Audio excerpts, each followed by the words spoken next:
12 жасқа толған балаларға арналған ақпараттық өнім.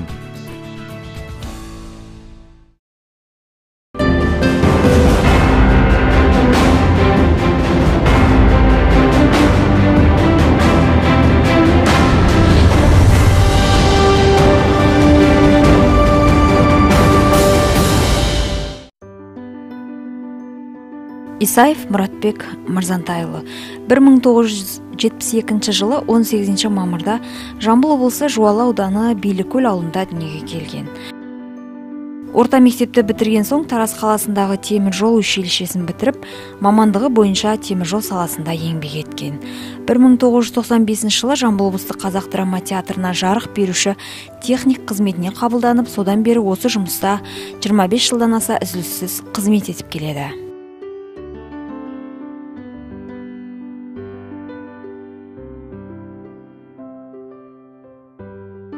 Мұратбек Исаев өз қызметіне үлкен жауапкершілікпен қарайтын білгір маман. Сахнада қойылатын қойылымдарды жарық пен көркемдеу әдістерін жетік меңгерген шебер.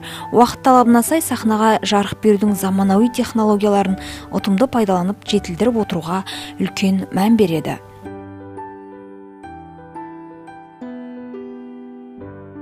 Қазақстан театр қайраткерлері одағының белді мүшесі, отбасылы балаларына қамқор әке, үлгілі жанұя, отағасы. Мұратбек Исаев айтулы еңбектері үшін облыстық кәсіподақ комитетінің грамотасымен, облыс әкімінің және облыстық мәдениет басқармасының құрмет грамоталарымен марапатталған.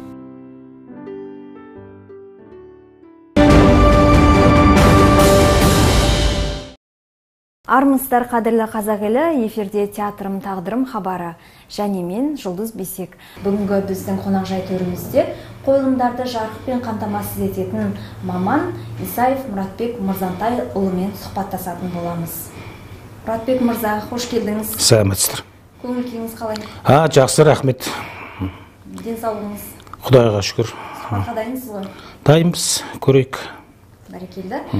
Театр жарыққа қара жарыққа, халыққа қара халыққа. Көрсететін өнерді, көрсететін шеберді демекші.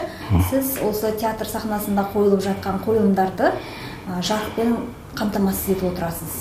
Ол жалпы театрдың артистерін халыққа жақсы көрсетуге өз ықпалын етеді. Осы мамандыққа қалай келдіңіз? Бұл мамандыққа енді бала кезімнен армандап театрда жұмыс істесем деген, енді үйтіп өтірік айтпай қояйын енді. Оны шынын айту керек, 95 жылдары қиын кез ғой енді. Сол кезде әйтеуір театрға бір көкеміздің арқасында әйтеуір Мұрат, бос жүрсің ғой, кесеш театрды көрсеш деп шақырған. Содан келдік қой енді. Ол кезде 23-тегі балам, жас баламын ол кезде. Содан театрға келдік.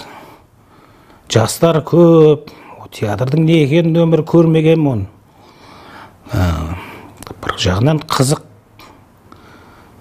Бір жағынан өзіңе деген бір не жаңағы, бір жаңа бір не сияқты бір өмірімдегі бір жаңа бір тыныс па, бірдеме.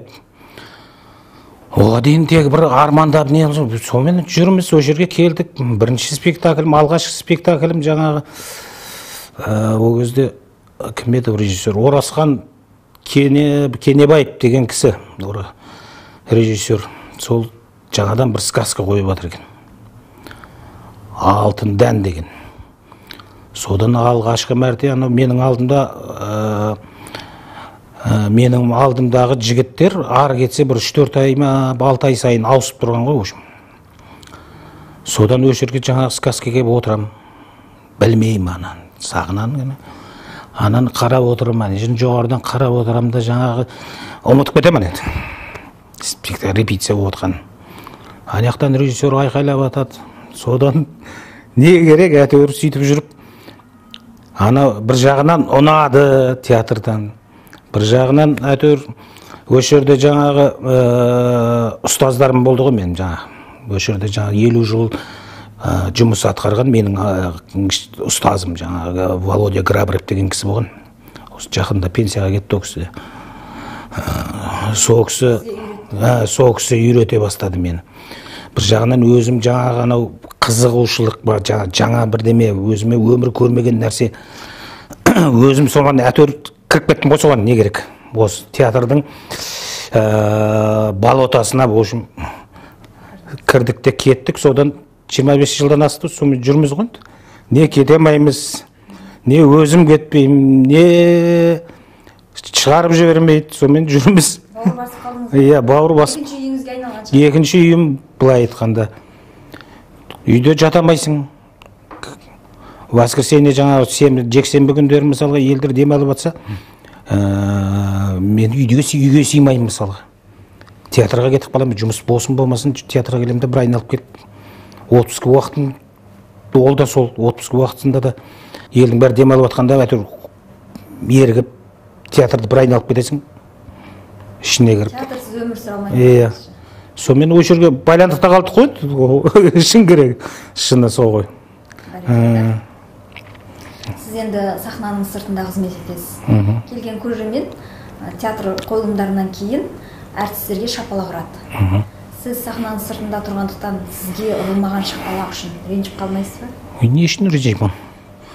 Біз жаңа не дейді, орыстарда айтады ғой, жаңа невидимый фронт, закулисный. Сол, ол да бір жерден ол шапалақ, ол бізге де ұрылып жатқан шапалақ қой негізі.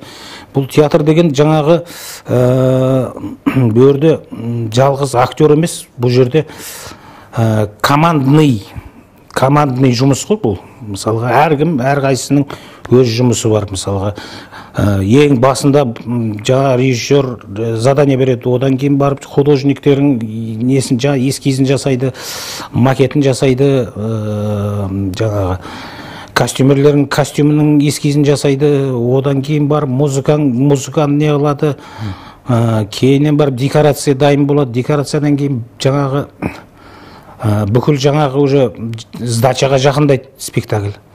Ол кезде уже біз свет қосыламыз бұл жерде. Содан кейін барып мен ана жерде барамын да, содан кейін бәрі дайын болғанда бүкіл светтің бәрін өшіріп тастап, содан кейін отырамын ана жерде, бүкіл декорацияның несін, картинасын жаңағы салып, жаңағы қызыл свет, кейбір жерде қызыл светпен, бір көк светпен, бір жасыл светпен ана декорацияның бәрін общий немене ғой, енді былай айтқанда общий несін картинасын шығарамын мысалға. Одан кейін барып жаңағы режиссер екеуміз ақылдаса отырып бүкіл спектакльдің несі шығады өзі. Иә, жарықтан.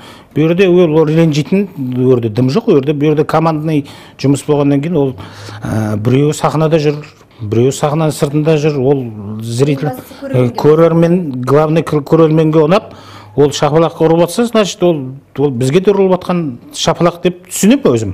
Осы сөз күтіп едім өзім. 2019 жылы Болат Бекжановтың Айша Бибі махаббат дастаны қойылған кезде көрерменнің ыстық ықыласына ие болыпты. Мәдениет басқармасы, театр басшылығы тарапынан сіз зор алғысқа бөленіпсіз. Бір уақытта бірнеше жарықты жағыпсыз. Сол турасында айтып берсеңіз. Қалай бір уақытта бірнеше жарықты қосуға болады? Бұл жерде енді қазір дамыған заман ғой қазір енді. Жаңа аппаратура қазір енді кішкене қазір цифровой дейді. Бұрын енді аналоговый ескі аппаратуралардың бәрі. Ол кезде енді кішкене қиындау еді. Қазіргі мынау дамыған заманда аппаратураға байланысты бұның бәрі қиын емес негізі. Қазір аппаратқа қалай программа жасайсың, қалай не қыласың, оның бәрін заранее бәрін алдын ала жасалатын нәрсе ғой, оның бәрі бір моментте келіп отыра салып қосып, бір моментте не ала салатын нәрсе емес, ол алдын ала бір 4-5 сағат, может бір күн уақыт кетеді. Сондай жаңағы алдына сөнген бар программаға саласың, ананың бәрін компьютерға, жаңағы пульттың компьютеріне. Сонымен бәрі уже дайын тұрған дүние ғой. Уже одан кейін жеңіл оны. Кім мен жүргізбесем, басқа балаларға көрсетіп, не қылып қойсам, солардың өзі жүргізіп, не қыла береді уже. Жарық сөніп қалған жағдайда не істейсіз? Оны жарық сөнген жағдайлар болған негізі кезінде емес, ол жақында да болған. Енді ол техника ғой, енді ол өрде ешкімге не аламайсың. Жаңағы орыс театрында спектакль сдача беріп оттық спектакльдің. Содан жаңағы бір уақытта бүкіл қалада свет өшіп қалды, тарс етті. Спектакльдің жартысына келгенде тарс етті де бүкіл қалада свет өшті. Жоқ свет, бұл не алатын. Зрители отыр, шақырылған жаңағы қонақтар отыр, студенттер отыр, жаңағы. Соменен жаңағы енді бірақ шынын айтқанда жаңағы ешкім сасқалақтаған жоқ. Сол спектакль мынаяқтағы есіктердің бәрін ашып, жан жақтан жаңағы зрительдердің өзі телефондағы фонариктерін қосып, жан жағында кулисаның артында тұрған бос жаңағы жұмысшылардың бәрі фонариктерін қосып, сөйтіп сол спектакль сөйтіп ойнап шыққан до конца. Фонариктің жарығымен. Ондай да қызық болған. Енді басқа білмеймін, қосып. Еңбек жолыңызда осындай қиын немесе қызықты қандай жағдайлар болды осы жарыққа байланысты? Әртүрлі жағдайлар болады ғой. Кезінде, жас кезде не дейді, жаңа жас болдық, мас болдық дейді. Негізі кезінде неше түрлі қызықтар өтеді жаңағы. Қонақтар келеді, бір күні жаңағы қай жақ екенін айтпай-ақ қояйын енді. Гастрольға келді. Жаңағы өзіміздің жаңағы неписанный заңымыз бар біздің, жарық берушілердің арамызда. Содан енді келді, сонымен күтіп аламыз ана жігіттердің бәрін, екеуі отырамыз, тойлаймыз жаңағы жерде. Сонымен жаңа кешкісін спектакль басталады. Сонымен бір кезде спектакль басталды, бір уақытта селектордан анаяқтан төменде, білмеймін, мияқта отырып, селектордан айқайлап жатыр жаңағы. Деп түсінбеймін, барсам жаңағы коллегам ұйықта қапты. Спектакль болып жатыр. Коллегам ұйықта қапты. Шаршақпан ғой. Сонымен оны ақырындап тұрғызам да жатқызам. Жарық жүріп жатыр, спектакль жүріп жатыр жаңағы. Сонымен оның орнына өзім отырып алам жаңағы. Білмеймін, аналардың спектакль болып жатқан, жаңа басқа қаланың спектаклі болып жатқан. Сөйтіп алам да өзім отырып алам да жаңағы не партитура жоқ, не басқа жоқ. Сонымен жаңа спектакльді өзім жүргізем қойнан. Басқа театрдың спектаклін өмір көрмеген, өзім қоймаған басқа. Сонымен бетайып қарап отырмын жаңағы бір уақытта найзағай ойнайды, найзағай болу керек, наверное, деймін да. Найзағай берем. Бір уақытта музыка ойнайды, бәрі билеп жатыр, мына жерде светомузыка керек, наверное, деймін да, светомузыка берем. Сөйтсем, ай, тиіспеңізші білеген. Содан кейін бір уақытта актерлардың бәрі ойнап жүреді де, бір уақытта кетіп қалады жаңағы, сахнадан шығып кетеді да. Сахнадан шығып кетеді. Мен алам, бұйырды, значит, картина ауысады-ау деймін да, жаңағы тас қараңғы өшіріп тастаймын жаңағы светті. Бір уақытта ойбай, свет деп айқайлап жатыр жақтан селектормен. Соң қайттан, бопты, дайын бопты ғой деп қайттан жағым. Ары қарай спектакль жүріп жатыр. Бір уақытта біреу жүгіріп келіп, бүйтіп мені қарайды да, мен жүргізіп жатқам. Аға, болды, ештемеге тиіспей қойыңыз, ештемені ойнатпай қойыңыз, осы свет тұра берсін дейді. Сөйтіп сондай қызықтар болған. Енді оны айта берсең, ондай қызықтар, бұл театр деген айтып отырмын ғой, оның өз қызығы бар, несі тола ғой. Адал қызметкер болу үшін бойында қандай қасиет болу керек деп ойлайсыз? Енді әркім өз жұмысын жақсы білу керек қой бірінші. Бірінші өз жұмысын беске білген адам. Ол енді өз мамандығын атқарып отырған, сол жеп отырған нанын сүйіспеншілікпен жасау. Сүйіспеншілікпен, жүрекпен, чувство дейді ғой, жаңағы сезініп, соның бәрін мысалға спектакльдің өзін жүргізгеннің өзінде ол сезім болмаса, ол спектакль әшейін мына светті үйде қалай светті әшейін бүкіл жерге барып өтіп барады, тас етіп, тас етіп, тура сондай болады да. Когда ана кішкене спектакль болып жатқан спектакльдің ішіне кіріп, соның бәрін сезініп, не қылған кезде уже другой вопрос уже өрде. Ана каждый жаңағы ана жерде бақырып жылайтын жерлер бар, өрді монолог оқитын жер, соның бәрін мысалға сезініп, ана светпен көмектесіп, светпенен не қылып жаңағы дем аласың бүйтіп светпен. Оның бәрі енді не қылмаса білмеймін, енді адамға сезім керек шығып деп ойлаймын бірінші. Сезіну керек шығар. Өз мамандығының беске білу керек деп ойлаймын. Сонда ғана жақсы маман шығады деп ойлаймын. Шәкірт тәрбиелеп жатырсыз ба? Шәкірт жағы енді қиындау енді негізі. Шәкірт жағы енді мынау қазір білесіздер ғой, бұл культурада негізі ол мен айтсам да айтпасам да ол елдің бәріне айыр нәрсе ғой. Бөрді театрда айлық аз. Сондықтан мамандар келе бермейді. Иә, бұрын біз әйтеуір уақытысында кірдік те соны байланып қалдық. Қазіргі жастар уже оларға материалдық жағын көбірек жоғары қояды. Одан кейін о да дұрыс шығар мүмкін. Оның үстіне содан кейін біздің мамандықты, мынау именно художник по свету мамандығын Қазақстанда оның оқуы жоқ. Бұның оқуы тек қана бұрынғы Совет өкіметінің 15 мемлекеттің ішінде қазір ұмытпасам, Москвада и Санкт-Петербург, Ленинград бұрынғы.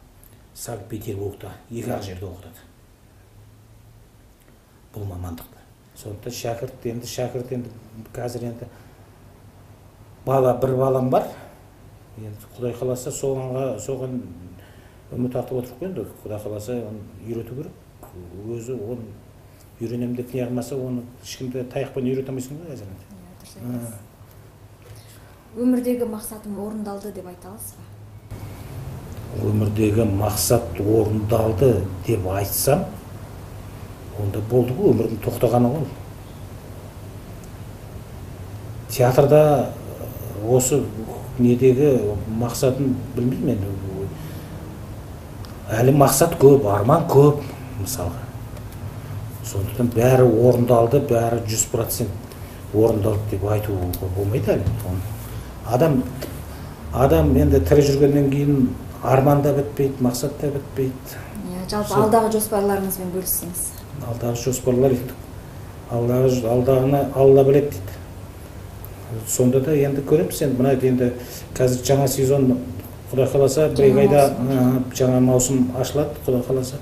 Енді соған дайындық жасап отыр бағамыз. Қазір жаңадан неден қаяқтан Ақтаудан дедім ма? Режиссер келіп отыр. Сол дайындық жасап отыр. Жаңа спектакль. Құдай қаласа енді сол спектакльге шығарсақ дейміз. Соған енді бағамыз сол жоспар сол баға. Сұхбатымыздың соңында әулелі әулиеата жұртына айтар ізгі ниетіңіз болса тыңдауға әзірміз. Рахмет. Жамбыл өзіміздің халыққа айтарым енді. Біріншіден енді бәріне бірінші қазіргі мына індет неғып тұрған заманда халқым айтатын тек қана амандық, денсаулық тілеймін. Қазіргі ең самый актуальный тема сол ғой, тілек. Бәріне тек қана денсаулық тілеймін. Қалғанын бәрі болады. Мен түсінгенім сол болып тұр қазіргі заманда. Денсаулық, одан кейінгісі басқа проблеманың бәрі денсаулықтың қасында. Решаемый нәрселер да.